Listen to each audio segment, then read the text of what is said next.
નમસ્તે વિદ્યાર્થી મિત્રો, ધોરણ 10 પાઠ 4 ભારતનો સાહિત્યિક વારસો.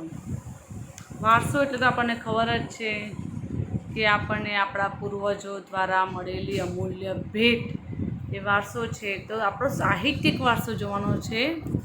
તો કે સાહિત્યિક વારસો એટલે માનવીએ પોતાના વિચારો, ભાવો, લાગણીઓ, ઉર્મિઓ વગેરે અન્ય માનવી કે પ્રાણીઓ સુધી પહોંચાડવા માટે કેટલાક હાવભાવ કર્યા, સંકેતો, ચિત્રોનો આશ્રય લીધો, કેટલીક ધ્વનિઓ કરી, તેમાંથી બોલી અને લિપિનો પણ ઉદ્ભવ થયો.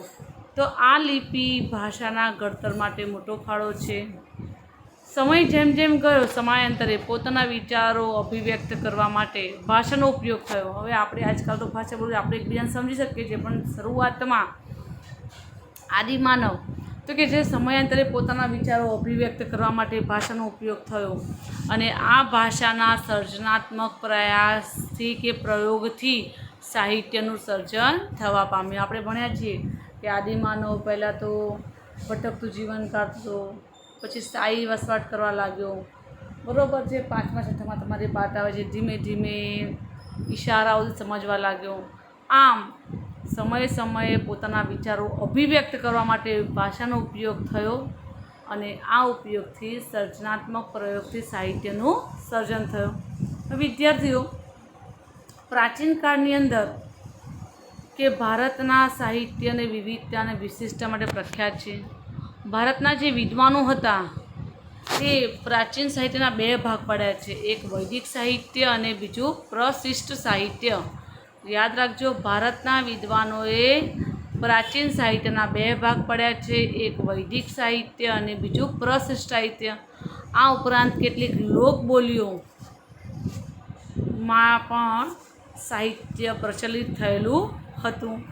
હવે ભાષા અને સાહિત્ય, તો કે ભારતના ઇતિહાસની અંદર આપણે એક નજર નાખીએ, ભારતના ઇતિહાસમાં આપણે એક નજર નાખીએ તો સદીઓથી વિવિધ ભાષાનો ઉદ્ભવ થયેલો જોવા મળે છે.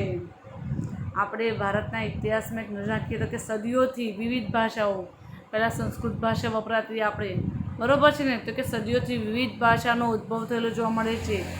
આ ભાષાઓ શું થાય છે? એકબીજા પર અસરનો પ્રભાવ પડ્યો છે. આ ભાષાઓ દ્વારા જ એકબીજાના પર અસરનો પ્રભાવ પડ્યો છે. ભાષાના સમૃદ્ધ સાહિત્યમાં પરિવર્તન આવ્યું છે.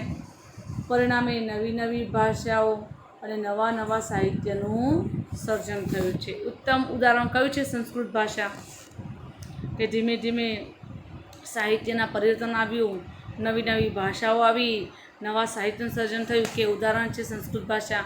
વર્તમાન હાલના સમયની અંદર સંસ્કૃત ભાષાનો ઉપયોગ આપણે ઓછો થાય છે.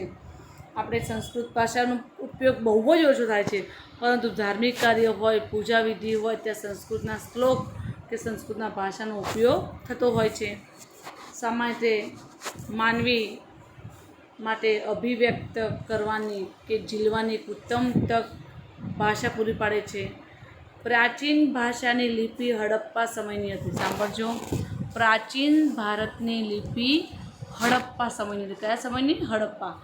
આ લિપિ આજે ઉકેલી શકાતી નથી.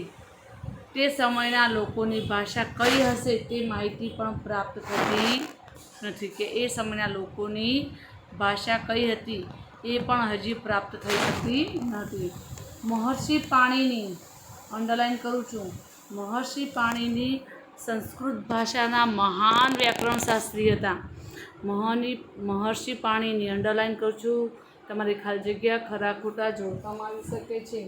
તો કે મહર્ષિ પાણિની જે હતા એ સંસ્કૃત ભાષાના મહાન વ્યાકરણ શાસ્ત્રી હતા. તેને અષ્ટાધ્યાયી ગ્રંથની રચના કરી. કઈ? અષ્ટાધ્યાયી ગ્રંથની રચના કરી. ઈસવીસન પૂર્વ 4ઠી સદીમાં સંસ્કૃત ભાષાને આર્ય ભાષા કે ઋષિઓની ભાષા કે વિદ્વાનોની ભાષા કહેવામાં આવતી હતી. ફરી એકવાર યાદ રાખજો, ઈસવીસન પૂર્વ 4ઠી સદીમાં સંસ્કૃત ભાષાને આર્ય ભાષા, ઋષિઓની ભાષા કે વિદ્વાનોની ભાષા કહેવાતી. આજના સમયની અંદર પણ વિશ્વ કક્ષાએ સર્વસ્વીકૃત એટલે કે ખાસ કરીને કોમ્પ્યુટર ક્ષેત્રે પણ બની છે. સંસ્કૃત ભાષાના મુખ્યત્વે ધર્મ, તત્વજ્ઞાન અને વિજ્ઞાનની ભાષા પણ હતી. હવે આપણા પ્રાચીન ભારતના સાહિત્ય વિશે જોઈએ. પ્રાચીન ભારતીય સાહિત્ય તો આપણા વિદ્યાર્થી વેદો 4 છે. વેદો કેટલા છે? 4 છે. એનો અર્થ શું થાય? જ્ઞાન. વેદોનો અર્થ શું થાય? જ્ઞાન. અને આપણા કુલ વેદો કેટલા છે? 4. ઋગ્વેદ, યજુર્વેદ, સામવેદ ને અથર્વવેદ. કેટલા વેદો છે? 4. ઋગ્વેદ, સામવેદ, યજુર્વેદ અને અથર્વવેદ. યાદ રાખજો ખાસ. તો વિદ્યાર્થીઓ, ભારતની અંદર ભારતીય સાહિત્યનું પ્રાચીનતમ પુસ્તક કયું છે? ઋગ્વેદ છે. કયું છે? ઋગ્વેદ છે. યાદ રાખજો, સૌથી જૂનું પુસ્તક કયું છે? ઋગ્વેદ છે. તેમાં 1028 ઋચાઓનો સંગ્રહ છે. યાદ રાખજો, કેટલી? 1028 ઋચાઓનો સંગ્રહ છે. ઋગ્વેદ 10 ભાગમાં વહેંચાયેલો અદ્ભુત ગ્રંથ છે. ફરી એકવાર, સૌથી પ્રાચીન પુસ્તક છે ઋગ્વેદ. તેમાં 1028 ઋચાઓનો સંગ્રહ છે. ઋગ્વેદ 10 ભાગમાં વહેંચાયેલો અદ્ભુત ગ્રંથ છે. આ ઋચાઓમાંથી મોટા ભાગના દેવોને લગતી સ્તુતિઓ છે. આ સ્તુતિ યજ્ઞ પ્રસંગે કરવામાં આવતી હતી. તેમાંથી ઉષાને સંબોધન કરતી કેટલીક સ્તુતિઓ પણ મનમોહક હતી. આ ગ્રંથ સપ્તસિંધુ પ્રદેશમાં વસેલા આર્યોની રાજકીય, સામાજિક, ધાર્મિક અને આર્થિક બાબતોનું વર્ણન કરે છે. હવે ઋગ્વેદ પછી બીજા 3 વેદોની રચના કરવામાં આવી. સૌથી પ્રાચીન વેદ કયો છે? ઋગ્વેદ છે. અને પછી બીજા 3 વેદોની રચના કરવામાં આવી. એમાં સામવેદ એ ઋગ્વેદની ઋચાઓનું ગાન રચવામાં આવ્યો. યાદ રાખજો, સામવેદ કેમ રચવામાં આવ્યો? કે ઋગ્વેદની ઋચાઓનું ગાન કરવામાં. સામવેદની રચના કેમ કરવામાં આવી? કે ઋગ્વેદની ઋચાઓનું ગાન કરવા માટે રચવામાં આવી. આ શ્લોક અને રાગ અને લય સાથે ગવાય છે. સામવેદ છે ને એ શેના સાથે? શ્લોક, રાગ અને લય સાથે ગવાય છે. તે માટે તેને સંગીતની ગંગોત્રી કહે છે. શું કહેવાય છે? સંગીતની ગંગોત્રી. યાદ રાખજો વિદ્યાર્થીઓ, ફરી એકવાર, સૌથી જૂનો વેદ છે ઋગ્વેદ. પછી સામવેદની રચના એટલા માટે કરવામાં આવી કે ઋગ્વેદની ઋચાઓ જે હતા ને 1028 એનું ગાન કરવા માટે. અને આમાં શ્લોકો છે ને એ રાગ અને લય સાથે ગવામાં આવે છે. કેવા? આ સામવેદની અંદર જે શ્લોકો છે એ રાગ અને લય સાથે ગવાય છે. તે માટે કહેવાય સંગીતની ગંગોત્રી. હવે યજુર્વેદ છે એ યજ્ઞનો વેદ કહેવાય છે. યજુર્વેદ એ શું કહેવાય છે? યજ્ઞનો વેદ. આ વેદ ગદ્ય અને પદ્ય સ્વરૂપે રચાયેલો છે. સાંભળજો, ગદ્ય. ગુજરાતની અંદર ગદ્ય અને પદ્ય તમે ભણો છો ને. પદ્ય એટલે કવિતા અને ગદ્ય એટલે વાર્તા સ્વરૂપે રચાયેલો છે. તો યજુર્વેદ છે યજ્ઞનો વેદ છે. આ વેદ ગદ્ય અને પદ્ય સ્વરૂપે રચાયેલો છે. યજ્ઞ વખતે બોલવામાં આવતા મંત્રો, ક્રિયાઓ અને વિધિઓનું વર્ણન તેમાં કરવામાં આવ્યું છે. યાદ રાખજો, ઋગ્વેદ પછી સામવેદ, સામવેદ પછી આપણે યજુર્વેદ જોયું. તો કે યજ્ઞ વખતે કરવામાં આવતા કે બોલવામાં આવતા મંત્રો, ક્રિયાઓ કે વિધિઓનું વર્ણન એમાં કરવામાં આવ્યું છે. અથર્વવેદ, હવે ચોથો વેદ છે અથર્વવેદ. અથર્વવેદ અનેક પ્રકારના કર્મકાંડ અને સંસ્કારોનું વર્ણન કરવામાં આવ્યું છે. અથર્વવેદમાં શું છે? અનેક પ્રકારના કર્મકાંડ અને સંસ્કારોનું, એમ 4 વેદ વિશે તમને સમજાવવામાં આવ્યું. તો પહેલો સૌથી પ્રાચીન ગ્રંથ આપણો વેદ છે ઋગ્વેદ. એમાં ઋચાઓનો સંગ્રહ થયેલો છે. 1028 10 ભાગમાં વહેંચવામાં આવેલો છે. અને આ ઋચાઓ મોટાભાગે કોને લગતી છે? દેવોને લગતી સ્તુતિઓ છે. આ સ્તુતિઓ યજ્ઞ પ્રસંગે કરવામાં આવતી હોય છે. તેમજ ઋગ્વેદનું પછી સામવેદની રચના કરવામાં આવી. એ સામવેદની જે ઋચાઓ છે એનું ગાન કરવા માટે કરવામાં આવી હતી. એની અંદર જે શ્લોક છે રાગ અને લય સાથે ગાવામાં આવે છે. તેથી તેને સંગીતની ગંગોત્રી કહેવાય છે. યજુર્વેદ યજ્ઞનો વેદ કહેવાય છે. એ ગદ્ય અને પદ્ય સ્વરૂપે છે. યજ્ઞમાં બોલવામાં આવતી વખતે મંત્રો, ક્રિયાઓ અને વિધિનું વર્ણન કરે છે. અને ચોથો છે અથર્વવેદ. એ અનેક પ્રકારના કર્મકાંડ, સંસ્કારોનું વર્ણન કરવામાં આવે છે. હવે વિદ્યાર્થી, ઉપનિષદ સાહિત્યના બ્રહ્માંડનો આરંભ, જીવન, મૃત્યુ, ભૌતિક, આધ્યાત્મિક જગત, જ્ઞાન પ્રકૃતિ અને બીજા અનેક દાર્શનિક પ્રશ્નોનું વિવેચન કરવામાં આવે છે. બૃહદારણ્ય અને છાંદોગ્ય શરૂઆતમાં ઉપનિષદો છે. બૃહદારણ્ય અને છાંદોગ્ય શરૂઆતના ઉપનિષદો છે. ઉપનિષદો સંવાદના સ્વરૂપમાં છે. યાદ રાખજો, ઉપનિષદ શું છે? સંવાદના સ્વરૂપમાં છે. અને મુક્તિકો ઉપનિષદમાં તેની સંખ્યા છે 108 દર્શાવે છે.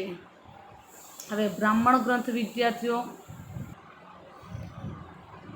બ્રાહ્મણ ગ્રંથો તો કે વેદોના મંત્રને સમજવા માટે તેના પદ સ્વરૂપમાં રચાયેલી ટીકાઓનો બ્રાહ્મણ ગ્રંથોમાં સમાવેશ થાય છે. એમાં જુદા જુદા યજ્ઞો, તેને લગતી વિધિઓનું દર્શન કરવામાં આવ્યું છે, માર્ગદર્શન આપવામાં આવ્યું છે. આરણ્યક, તો આરણ્યક વિદ્યાર્થીઓ આર્યો અને તેમના જીવનના અંતિમ સમયની અંદર અરણ્યમાં જઈને ગાળતા હતા. અરણ્ય એટલે વન અથવા અરણ્યમાં આશ્રમ બાંધી સતત ચિંતન કરી રચાયેલા તત્વજ્ઞાનથી ભરપૂર એવા સાહિત્યને આરણ્યકો કહેવાય છે. હવે વેદાંગ, તો વિદ્યાર્થીઓ વેદાંગ એ આ સાહિત્યના કર્મકાંડ ઉપરાંત જ્યોતિષ, વ્યાકરણ અને ખગોળશાસ્ત્રનો સમાવેશ થાય છે. વેદાંગમાં શું થાય છે? કર્મકાંડ ઉપરાંત જ્યોતિષ, વ્યાકરણ અને ખગોળશાસ્ત્રનો સમાવેશ થાય છે. ભારતની અંદર મુખ્ય 2 મહાકાવ્યો છે, રામાયણ અને મહાભારત. ભારતની અંદર મુખ્ય 2 મહાકાવ્યો છે, રામાયણ અને મહાભારત. એના પ્રાચીન ગ્રંથો છે. આ મહાકાવ્યોનું વર્તમાન સ્વરૂપ ઈસવીસન 2જી સદીમાં મળ્યું હતું. તો કે આ મહાકાવ્યોનું સ્વરૂપ ઈસવીસન કઈ સદીમાં? 2જી સદીમાં. રામાયણની અંદર અયોધ્યાના રાજા રામચંદ્રની કથા છે. આ ભારત અને આ મહાકાવ્ય મહાભારત કરતાં ઘણું નાનું છે.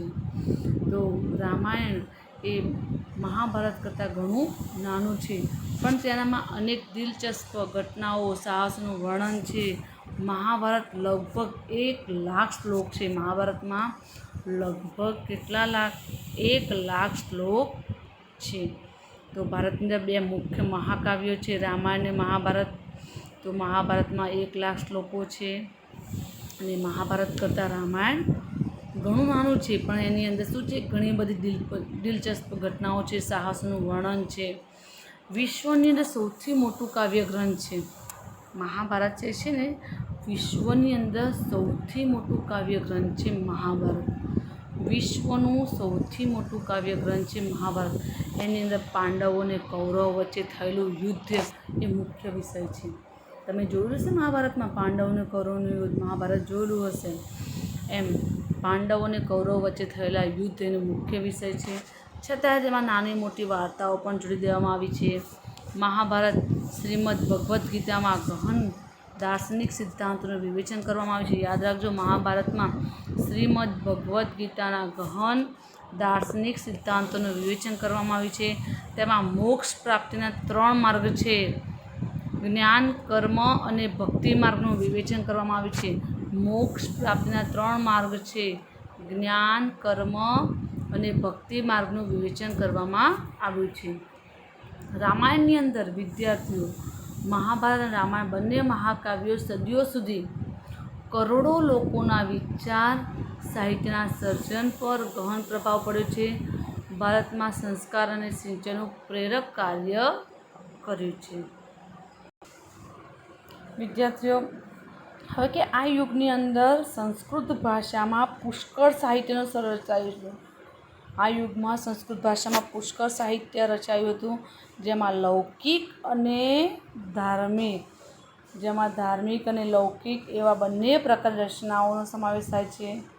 પુરાણોમાં આરંભિક વૈદિક ધર્મને સમજાવવા માટે મુખ્ય ભૂમિકા ભજવી છે. આ સમયગાળા દરમિયાન અનેક શાસ્ત્રો અને સ્મૃતિઓ ગ્રંથો પણ લખાયા હતા. આ શાસ્ત્રો વિજ્ઞાન અને તત્વજ્ઞાનના ગ્રંથો છે.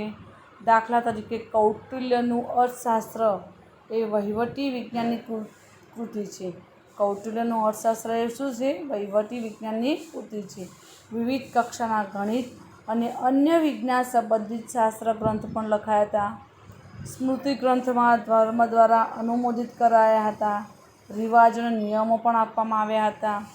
આમ પ્રારંભિક બૌદ્ધિક પ્રારંભિક બૌદ્ધ સાહિત્ય પાલી ભાષામાં લખાયું હતું. સાહિત્યને 3 ભાગમાં વહેંચવામાં ત્રિપિટક. શું કહેવામાં આવે છે? ત્રિપિટક. યાદ રાખજો આવે છે, જેમાં સુત્ત પિટક, વિનય પિટક અને અભિધમ્મ પિટકનો સમાવેશ થાય. સાહિત્યને 3 ભાગમાં વહેંચવામાં આવે છે ત્રિપિટક. એમાં સુત્ત પિટક, વિનય પિટક અને અભિધમ્મ પિટકનો સમાવેશ થાય છે. આ ઉપરાંત બૌદ્ધ સાહિત્યમાં અન્ય ગ્રંથો પણ લખાયેલા હતા. ગુપ્ત યુગને સંસ્કૃત કાવ્ય અને નાટકના વિકાસનો સુવર્ણ યુગ કહેવાય છે.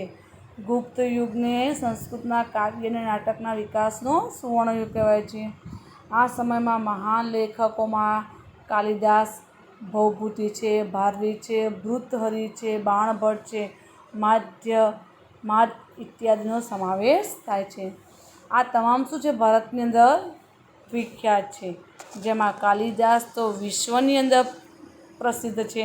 એના ઉત્તમ કાવ્ય કલા અને ઉત્કૃષ્ટ નાટ્ય શૈલી યાદ રાખજો કુમાર સંભવ, રઘુવંશ, મેઘદૂત, ઋતુસંહાર, અભિજ્ઞાન સંકુલતમ તેમજ આ કાલિદાસના ગ્રંથો છે. આ બધા બાણભટ્ટ લિખિત હર્ષચરિત, સમ્રાટ હર્ષવર્ધનનું જીવનચરિત્ર છે, આપણે ભણી ચૂક્યા છીએ. બરાબર છે. 7મામાં હર્ષવર્ધનનું જીવનચરિત્ર. બાણે લખ્યું, કાદંબરીની પણ રચના કરી છે. આ સમયના અંદર અન્ય પ્રસિદ્ધ ગ્રંથોની અંદર ભૌભૂતિનું ઉત્તરામચરિત, ભારવીનું કિરાતાર્જુનીયમ, વિશાખાવદત્તનું મુદ્રરાક્ષસમ અને શુદ્રકનું મુચ્છકટિકમ અને દંડીનું દર્શકુમાર ચરિતનો સમાવેશ થાય છે. વિદ્યાર્થીઓ યાદ રાખજો કોણનું કયું છે. ફરી એકવાર આપણે કાલિદાસના છે કુમાર સંભવ, રઘુવંશ, મેઘદૂત, ઋતુસંહાર, અભિજ્ઞાન સંકુલતમ, પછી બાણચરિત, હર્ષચરિત છે, બાણભટ્ટ લિખિત હર્ષચરિત, સમ્રાટ હર્ષવર્ધનનું જીવનચરિત્ર લખ્યું છે. પછી બાણે કાદંબરીની રચના કરી છે. અન્ય પ્રસિદ્ધ ગ્રંથોમાં ભૌભૂતિનું ઉત્તરામચરિત છે, ભારવીનું કિરાતાર્જુનીયમ છે, વિશાખાવદત્તનું મુદ્રરાક્ષસ છે, શુદ્રકનું મુચ્છકટિકમ છે, દંડીનું દશકુમાર ચરિતનો સમાવેશ થાય છે. આ ગ્રંથોમાં મુખ્ય વિષયો રાજકીય ઘટનાઓ, પ્રણવ પ્રસંગ, રૂપકો, હાસ્ય પ્રસંગ અને તત્વજ્ઞાન હોય છે. વિદ્યાર્થીઓ, જૂના ગુજરાતી ભાષામાં પદ્ય સાહિત્ય રચાતું. શું રચાયું? પદ્ય સાહિત્ય. સમય જતાં ગુજરાતી ભાષાના ખેડાણ થતાં અનેક કૃતિઓ રચાઈ, જેમાં નરસિંહ મહેતા, મીરાબાઈ, દયારામ, અખો, પ્રેમાનંદ, પ્રીતમ, ગંગાસતી જેવા સાહિત્યકારોના પદો, ગીતો, ગરબી, છપ્પા, આખ્યાન કાવ્યો વગેરે રચીને ગુજરાતના સાહિત્યના વારસાને સમૃદ્ધ બનાવ્યો છે. એ પછી નર્મદ, નવલખ રામ, મહિપતરામ, રૂપરામ નીલકંઠ, ગોવર્ધનરામ ત્રિપાઠી, કિશોરલાલ મસુરામ, પન્નાલાલ પટેલ, ઉમાશંકર જોશી જેવા સાક્ષરવયો ગુજરાતી સાહિત્યને ખૂબ સમૃદ્ધ બનાવ્યું છે. તમિલ, તેલુગુ, કન્નડ, મલયાલમ નામની 4 દ્રવિડ ભાષાનો સાહિત્યના સમયમાં વિકાસ થયો. જેમાં સૌથી જૂની ભાષા કઈ છે? તમિલ. કઈ છે? તમિલ. તેનું સાહિત્ય ઈસવીસનના પ્રારંભ જેટલું જૂનું છે. ભારતની પ્રચલિત પરંપરા અનુસાર 3 સંગમોનું આયોજન થયું છે. એમાં અનેક સંતો, કવિઓ પોતાની રચનાઓ તૈયાર કરી છે. સંગમ સાહિત્ય અનેક વિષયો છે, જેમ કે રાજનીતિ, યુદ્ધ, પ્રેમ પ્રસંગ વગેરે. આ સાહિત્યના પ્રસિદ્ધ ગ્રંથ કયો છે? એતુથોકઈ. 8 કાવ્યોનું સંકલન છે. તોલ્કાપ્પિયમ એટલે કે વ્યાકરણ ગ્રંથ છે. અને પથ્થુપાથુ એ 10 ગીતો પૈકી એક. કવિ તિરુવલ્લુવરે વિખ્યાત ગ્રંથ કુરલની રચના કરી હતી. યાદ રાખજો, એક કવિ તિરુવલ્લુવરે વિખ્યાત ગ્રંથ કુરલની રચના કરી હતી. આ કાવ્ય ગ્રંથમાં જીવનના અનેક પાસાઓનું વિવેચન કરવામાં આવ્યું છે. શિલપત્તિકારમ એટલે કે શિલપત્તિકારમ અને મણિમેખલાઈ પ્રારંભિક તમિલ સાહિત્યના વિખ્યાત ગ્રંથો હતા. વિદ્યાર્થીઓ, જ્યાં જ્યાં અંડરલાઈન કરી ખાસ તમારે આ બધા ગ્રંથો યાદ રાખવાના છે. હવે આપણે મધ્યકાલીન સાહિત્ય આવતી વખતે નેક્સ્ટ ટૉપિકમાં આપણે ભણીશું. ત્યાં સુધી તમારે ખાસ આટલું યાદ રાખવાનું છે